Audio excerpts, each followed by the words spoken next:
And we'll begin with Senate Bill 774. Mr. Chairman, members of the committee, good afternoon. I'm joined with a panel from the Civil Air Patrol, and I appreciate your patience, and I would respect a favorable report, if very much so.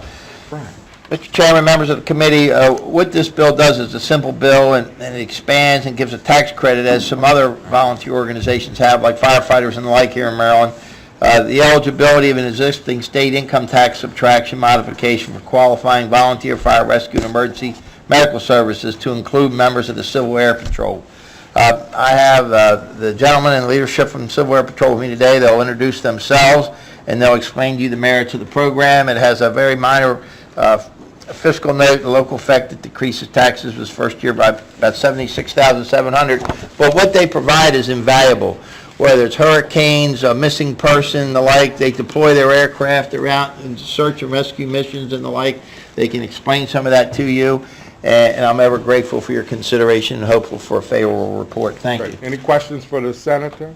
Colonel, thank you. Thank you for all you do for the citizens of the state of Maryland. Yes, sir. Thank you, sir. Thank you, Mr. Chairman and members of the committee, and I appreciate the opportunity to be here to speak with you about this bill. My name is Colonel John Knowles. I am currently assigned as the wing commander for the Maryland wing of the Civil Air Patrol. The act is called the Honorable Louis L. Goldstein Volunteer Police Fire Rescue and Emergency Medical Services Personnel Subtraction Modification Program, which is a mouthful. But somehow, when this act was put in place, the U.S. Air Force Auxiliary that performs 95% of all the inland search and rescue in the United States on a volunteer basis was not included. In 2012, in the state of Maryland, we were tasked with 8 emergency distress signal missions. We provided assistance in 3 lost person, missing person searches. We provided support for 1 crash site security mission. We had a 4-day missing aircraft mission where we flew 15 air sorties, had 39 ground team sorties, and the incident command staff to help run the thing. During Hurricane Sandy, we manned our desk at the State Emergency Operations Center up at Camp Frederick for the entire duration of the period with volunteers.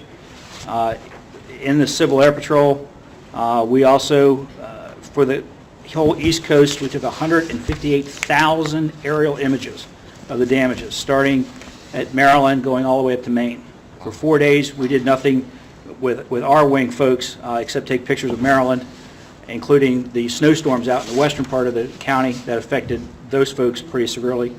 And when we finished with that, we assisted our neighbors up north. At the same time, 4 of the members of our wing also served on the staff at the FEMA National Resource Coordination Center, manning the desk there. No problem. In 2012, we were credited with 5 fines and 3 lives saved. And we flew about 2,100 flying hours. All of our members are unpaid volunteers, and our program follows the National Incident Management System, so we are held to a high standard, and we use the ICS, the Incident Command System, for all of our training and certifications for all of our personnel. In 2011, for Hurricane Irene, we had 14 ground teams that were sent out to assess damage for the 58 known areas of interest across the state that we know flood. And we had to send out ground teams because the weather was too bad to put aircraft up when the mission first started. We did eventually fly 49 air sorties, including imagery of the dam up in the northern part of the state, and we staffed the state EOC. In 2011, we had 29 search and rescue missions. We had 13 fines, and we were credited with 3 life saves. 2 of those were during one of our missions that we perform each year for the state called Bay Patrol. And it's a joint mission that runs basically from Memorial Day to Labor Day on weekends and holidays, where we work with the DNR police and the U.S. Coast Guard and MEMA to monitor critical infrastructure around the state, the Bay Bridge, the tunnels, Cove Point, the nuclear power plant, along with assisting the Coast Guard and the DNR police for looking for missing boaters. And of course, none of these real-world missions actually happen without training. For every hour we spend on a real-world mission, we've probably done somewhere between 6 and 10 hours of training. And all the members in Civil Air Patrol, for the most part, buy their own equipment, supply their own gear, pay essentially for their own training, and volunteer to serve the citizens of the state. When it comes to our pilots, all of them come to us as fully accredited pilots. So they've paid significant amount of money out of their pocket for that. We just help to train them on how to do search and rescue.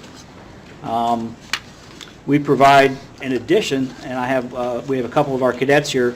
We have a cadet program. Civil Air Patrol basically has 3 missions: emergency services, the cadet programs, and aerospace education.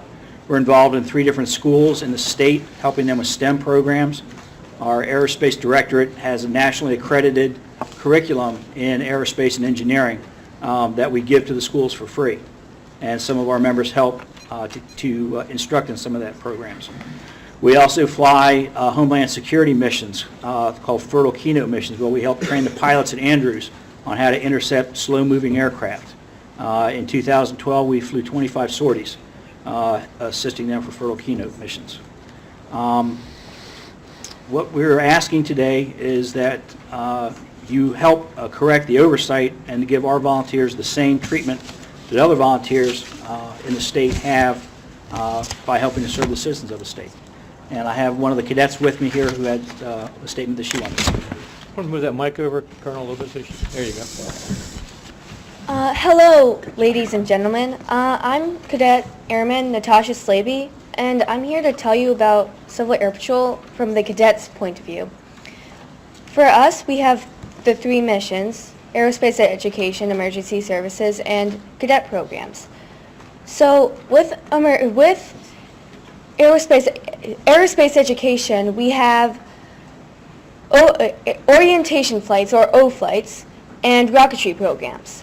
For orientation flights, we have to make sure that the plane is safe to go up in. Then we fly, co-piloting, and actually get to fly the airplane.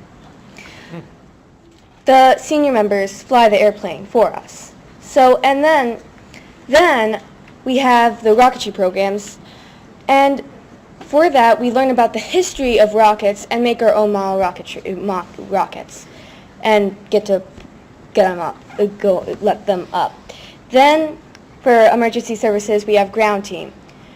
We have to learn how to survive in the wilderness, but we have to go and find downed aircrafts in this, and then we have to find lost people to make sure, and we have to learn how to survive in the wilderness so we can take care of the others that don't know. We have to do first aid sometimes in it, so we learn. We have to train and find out how to do that. Then we have the cadet programs. There are a lot of things in cadet programs, so I'm just going to go on one.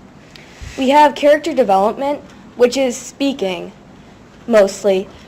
Like, how I'm speaking in front of you, that's what we have to do. We do speak-offs where we go and compete against one another, trying to get better at our speaking.